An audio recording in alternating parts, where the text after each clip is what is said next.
ఎవరమ్మా? ఇంకా పోల్చుకోలేదా డాడీ? రాధా అని చెప్పానే, తినే.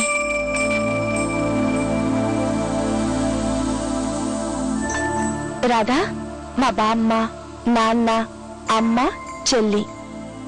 అమ్మ రాధా, నీ అమ్మ ఆరోగ్యం ఎలా ఉందమ్మా?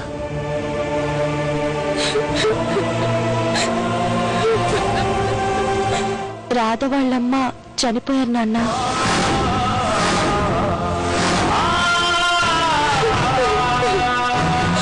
కార్యక్రమాలు పూర్తి చేయించి ఇక్కడికి తీసుకొస్తున్నాను.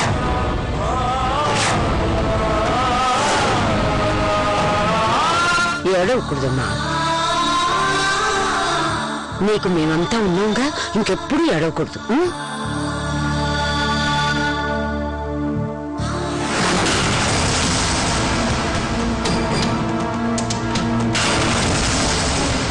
కీర్తి, ఓసారి నాతో రా.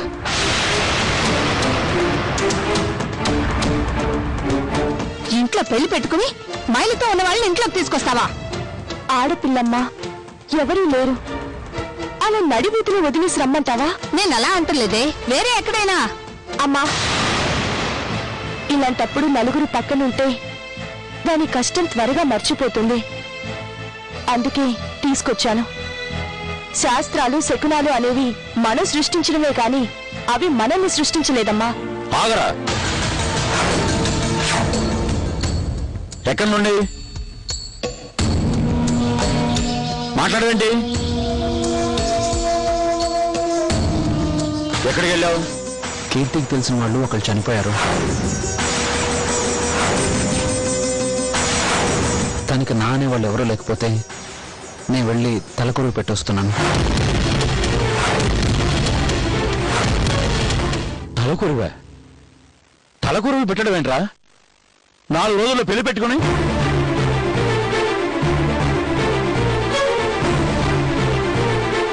తల్లిదండ్రులు బతుకున్నారని నీకు గుర్తుందా?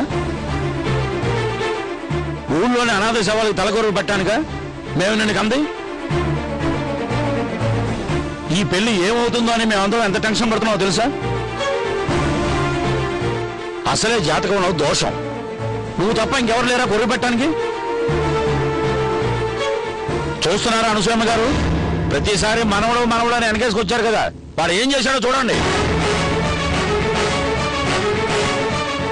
ఇందులో తప్పేంటో నాకు అర్థం కావట్లేదు. తప్పు కాదరా, అనర్థం, మైల కీడు. ఏం నాన్న ఇదంతా? ఈ మైల గీల నాకేం తెలీదు. పుట్టేటప్పుడు పురుడు పోయడానికి ఒక మనిషి కావాలి, అలాగే చచ్చిన తర్వాత తగలబెట్టడానికి కూడా ఒక మనిషి కావాలి.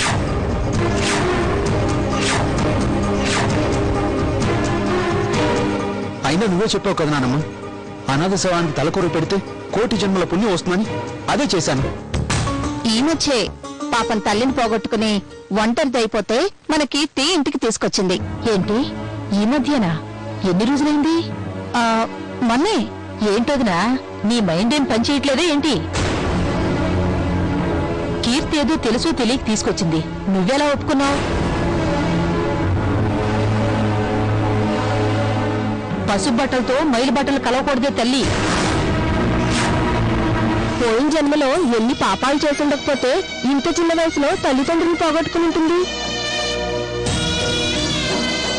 రాధా, ఎవరో ఏదో అంటున్నారని బాధపడటం మొదలు పెడితే జీవితంలో సంతోషంగా ఉండటానికి నీకు ఒక్క క్షణం కూడా మిగలదు.